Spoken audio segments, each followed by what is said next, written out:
मोहिनी एकादशी व्रत कथा इस प्रकार से है।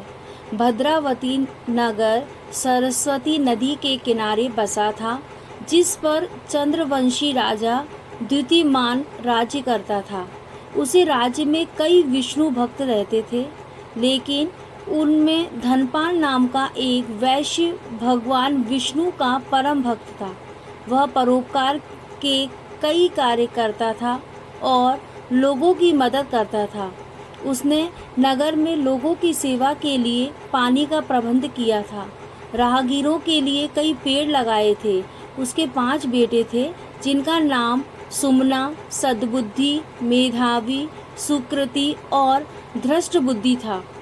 इनमें से धृष्ट बुद्धि पापी, अनाचारी, अधर्मी था। वह पाप कर्मों में लगा रहता था।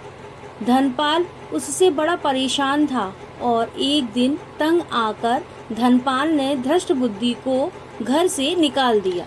बेघर और निर्धन होने पर उसके दोस्तों ने भी उसका साथ छोड़ दिया। उसके पास कुछ भी खाने पीने को नहीं था, तो वह चोरी करके अपना गुजारा करने लगा। एक बार उसे राजा ने पकड़ लिया, लेकिन धर्मात्मा पिता की संतान होने के कारण छोड़ दिया गया। दूसरी बार पकड़ा गया तो राजा ने उसे जेल में डाल दिया। दूसरी बार चोरी करते हुए पकड़ा गया तो उसे नगर से बाहर कर दिया गया। एक दिन वह भूख प्यास से परेशान होकर इधर उधर घूम रहा था। तभी उसे कौंडिन्य ऋषि के आश्रम दिखा और वह वहां चला गया। वह वैशाख का महीना था। ऋषि गंगा स्नान करके आए थे। उनके गीले वस्त्रों के छींटे उस पर पड़े। ऐसे में गंगा जल के छींटे से धृष्ट बुद्धि को कुछ बुद्धि आई। उसने ऋषि कौंडिन्य को प्रणाम किया और कहने लगा कि उसके बहुत पाप कर्म किए हैं, इससे मुक्ति का मार्ग बताएं।